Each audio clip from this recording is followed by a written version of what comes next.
Halo teman-teman, di sini kami dari kelompok 11, kelas manajemen keuangan. Keuangan A akan mempresentasikan materi yaitu silabus 13 mengenai eksistensi UKM di dalam proses pembangunan ekonomi.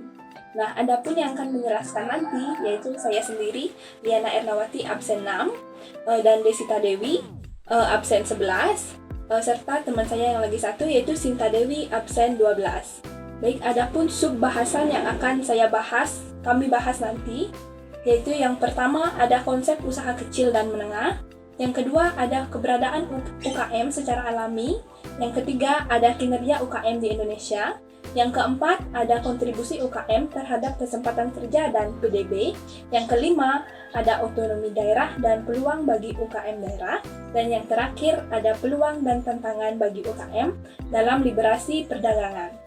Stay tune ya. Baik, untuk sub materi yang pertama yaitu konsep usaha kecil dan menengah. Nah, menurut keputusan Presiden RI nomor 99 tahun 1998, UKM adalah kegiatan ekonomi rakyat yang berskala kecil dengan bidang usaha yang secara mayoritas merupakan kegiatan usaha kecil dan perlu dilindungi untuk mencegah dari persaingan usaha yang tidak sehat. Nah, sedangkan menurut Undang-Undang nomor 20 tahun 2008, pengertian usaha kecil dan menengah dibagi menjadi dua pengertian, yakni usaha kecil memiliki kekayaan bersih lebih dari 50 juta sampai dengan 500 juta, sedangkan hasil penjualan tahunannya lebih dari 300 juta sampai dengan 2,5 miliar. Nah, sedangkan untuk usaha menengah, kekayaan bersihnya lebih dari 500 juta sampai dengan 10 miliar, dan hasil penjualan tahunannya lebih dari 2,5 miliar sampai dengan 50 miliar. Baik, selanjutnya ada ciri-ciri usaha kecil. Nah, di mana ada beberapa ciri-ciri dari usaha kecil. Yang pertama, jenis atau barang yang diusahakan umumnya sudah tetap atau tidak gampang berubah. Yang kedua, lokasi atau tempat usaha umumnya sudah menetap atau tidak berpindah-pindah. Yang ketiga, pada umumnya sudah melakukan administrasi keuangan walau masih sederhana. Yang keempat, sudah memiliki izin usaha atau legalitas. Yang kelima, sumber daya manusia atau pengusaha memiliki pengalaman dalam berwirausaha. Yang keenam, sebagian sudah akses ke perbankan dalam hal keperluan modal. Dan yang terakhir, ada sebagian besar belum dapat membuat manajemen usaha dengan baik seperti business planning. Baik, contoh dari usaha kecil ada beberapa ya. Yang pertama itu ada usaha tani, ya, sebagai pemilik tanah perorangan yang memiliki tenaga kerja. Dan yang kedua ada pedagang di pasar, grosir atau agen, dan pedagang pengepul. Nah, yang ketiga ada pengrajin atau industri makanan dan minuman, industri mebel, kayu, dan rotan seperti alat-alat rumah tangga, pakaian jadi, dan industri kerajinan tangan lainnya. Nah, selain itu, peternakan ayam, itik, dan perikanan dengan skala kecil. Di samping itu, ada juga koperasi yang masih berskala kecil. Baik, selanjutnya ada ciri-ciri dan contoh dari usaha menengah. Nah, yang pertama, ada ciri-ciri usaha menengah. Pada umumnya telah memiliki manajemen dan organisasi lebih baik, lebih teratur, bahkan lebih modern dari usaha kecil.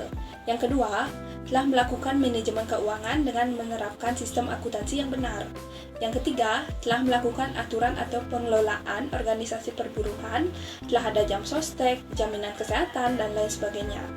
Nah, yang keempat, sudah memiliki segala persyaratan legalitas, misalnya NPWP, izin usaha, izin tempat, bangunan, upaya pengelolaan lingkungan, dan lain sebagainya. Nah, yang keenam ada sudah akses kepada sumber-sumber pendanaan perbankan, dan yang terakhir pada umumnya telah memiliki sumber daya manusia yang terlatih dan terdidik. Untuk contoh usaha menengah tidak jauh berbeda dengan usaha kecil. Nah, di mana usaha pertanian, peternakan, perkebunan itu dengan skala menengah, lebih besar dari skala kecil yang tadi ya. Selanjutnya ada usaha perdagangan grosir. Nah, perdagangannya itu udah termasuk ekspor dan impor. Nah, yang selanjutnya ada usaha ekspedisi muatan kapal laut, garmen, dan jasa transportasi taksi, bus antar provinsi, dan lain sebagainya. Selanjutnya untuk industri makanan dan minuman, elektronik, logam, mungkin dengan skala yang lebih besar. Seperti itu. Baik, untuk submateri yang kedua, yaitu ada keberadaan UKM secara alami. Nah, usaha kecil di Indonesia didomisili atau didominasi oleh unit-unit usaha tradisional yang di satu sisi dapat dibangun dan beroperasi hanya dengan modal kerja dan modal investasi kecil tanpa perlu menerapkan sistem organisasi dan manajemen modern yang kompleks dan mahal, seperti usaha-usaha modern. Dan di sisi lain, berbeda dengan usaha menengah. Usaha kecil pada umumnya membuat barang-barang konsumsi sederhana untuk kebutuhan kelompok masyarakat yang berpenghasilan rendah. Nah, itu dia pembawaan materi dari Liana. Selanjutnya materi akan saya lanjutkan, yaitu pada subpokok pembahasan ketiga, kinerja UKM di Indonesia. Nah, bagaimana sih kinerja UKM di Indonesia itu? Nah, sebelum itu kita harus mengetahui apa saja karakteristik UKM di Indonesia. Yang pertama yaitu ada UKM mempunyai daya tahan untuk hidup. Nah, UKM dinilai untuk mampu bertahan pada masa krisis di saat krisis melanda di Indonesia. UKM ini akan menjadi penopang perekonomian di negara Indonesia. Yang kedua yaitu UKM mempunyai kemampuan untuk meningkatkan kinerja selama masa krisis. Yang ketiga, UKM mampu berkembang dengan modal sendiri. Nah, biasanya UKM ini dimulai dengan usaha kecil-kecilan dengan modal yang dimiliki oleh modal sendiri dari pelaku UKM itu. Yang terakhir ada UKM mampu mengembalikan pinjaman dengan bunga dan tidak terlalu terlibat dalam birokrasi. Nah, selanjutnya ada pun faktor-faktor atau penyebab UKM di Indonesia dapat bertahan di masa krisis. Yang pertama yaitu di mana UKM ini menghasilkan barang-barang konsumsi, khususnya barang-barang yang tidak tahan lama. Nah, UKM ini biasanya menghasilkan produk yang tidak tahan lama atau produk konsumsi, yang mana produk ini akan sudah pasti dibeli oleh masyarakat untuk keberlangsungan hidup dari masyarakat di Indonesia. Yang selanjutnya yaitu ada UKM lebih mengandalkan pada non-banking financing. Nah, UKM di sini seperti yang dikatakan tadi biasanya didirikan atau dimulai dengan usaha sendiri, dengan modal sendiri dari pelaku UKM itu, dan jarang pelaku UKM meminjam modal dari bank untuk memulai usaha kecil yang biasanya dilakukan oleh pelaku UKM. Tapi tidak menutup kemungkinan untuk memperluas usahanya, pelaku usaha juga akan meminjam modal dari bank. Nah, biasanya UKM juga melakukan transaksi tunai dalam keberlangsungan UKM ini. Namun tidak menutup kemungkinan juga UKM mampu atau dapat mempergunakan transaksi seperti menggunakan e-money, yaitu ada OVO, Link, Dana, ShopeePay, dan banyak lagi e-money yang dapat digunakan oleh UKM di masa ini. Selanjutnya, UKM di sini melakukan spesialisasi produk yang ketat. Nah, UKM ini biasanya akan lebih fokus untuk memproduksi produk-produk yang dia miliki untuk tetap menjaga kualitas dari produk itu. Apabila UKM di sini terlalu beragam memiliki produk yang dia produksi, maka hal ini akan cenderung merusak kualitas dari produk UKM itu. Maka dari itu, UKM di sini akan memperketat hasil produksi yang ia produk. Selanjutnya terbentuknya UKM baru. Nah, di sini seperti yang kita alami saat ini di masa pandemi COVID-19 ini sudah banyak sekali karyawan yang kehilangan pekerjaannya. Nah, untuk melangsungkan hidupnya, ia membuka usaha kecil-kecilan yang dimulai dari misalnya dia membuka roti, dia jual roti melalui sosmed, terus dia membuka usaha online kecil-kecilan yang dimulai dari modal sendiri yang ia miliki. Nah, hal ini juga akan mampu membantu masyarakat untuk menopang tingkat perekonomian di Indonesia. Selanjutnya yaitu ada fungsi UKM, di mana fungsi UKM di sini ada 3, yaitu yang pertama ada sebagai penyedia lapangan kerja, seperti yang kita bahas tadi, di mana UKM di sini mampu menyediakan lapangan kerja bagi masyarakat seperti contohnya masyarakat yang kehilangan pekerjaannya, terutama pada sektor pariwisata. Dia mampu membuka usahanya sendiri untuk mendapatkan penghasilan untuk menutupi kebutuhan hidupnya selama di masa pandemi COVID-19 ini. Nah, yang kedua ada mempunyai kontribusi terhadap pembentukan produk domestik bruto, dan yang ketiga ada sumber penghasilan devisa negara. Nah, selanjutnya yaitu ada kontribusi UKM terhadap kesempatan kerja dan produk domestik bruto. Nah, sektor usaha kecil dan menengah telah mampu menunjukkan kinerja yang relatif lebih tangguh dalam menghadapi masa krisis yang panjang. UKM mendorong pertumbuhan ekonomi dan penyerapan tenaga kerja yang tidak lagi dapat dilakukan oleh usaha besar. Indikator ekonomi makro yang merupakan hasil kerjasama dari Badan Pusat Statistik dengan Kementerian Koperasi dan UKM mengumumkan pertumbuhan UKM yang semakin meningkat dari tahun ke tahun.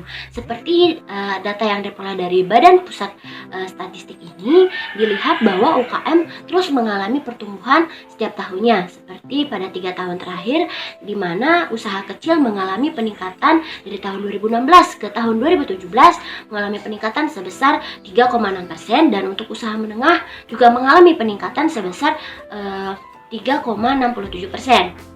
Selanjutnya, untuk tahun 2017 ke tahun 2018, usaha kecil juga meningkat lagi sebesar 3,44%, dan untuk usaha menengah juga meningkat sebesar 3,54%.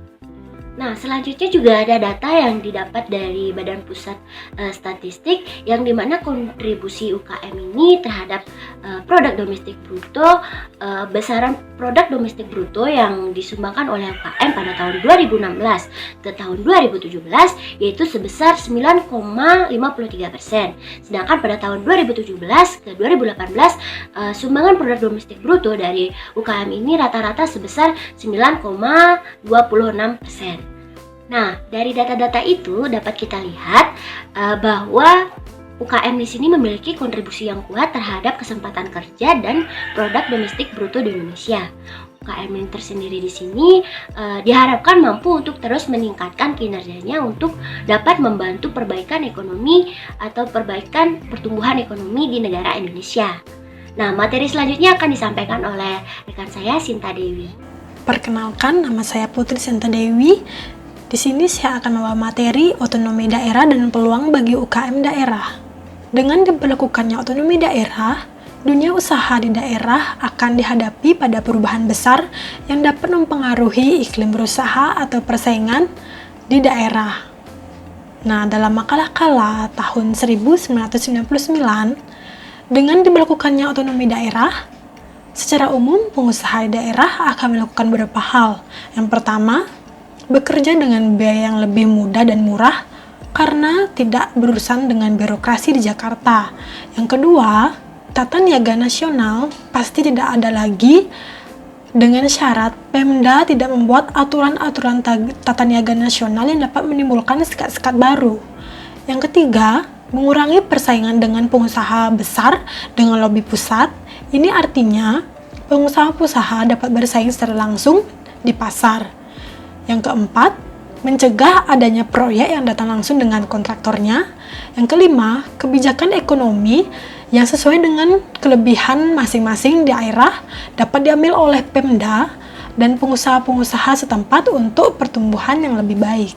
Nah, materi yang terakhir yaitu peluang dan tantangan bagi UKM dalam liberalisasi perdagangan. Sejak terjadinya reformasi kebijakan perdagangan di Indonesia pada awal tahun 1980-an, Indonesia mulai keluar dari cangkangnya untuk membuka diri dan terlibat dalam perekonomian global.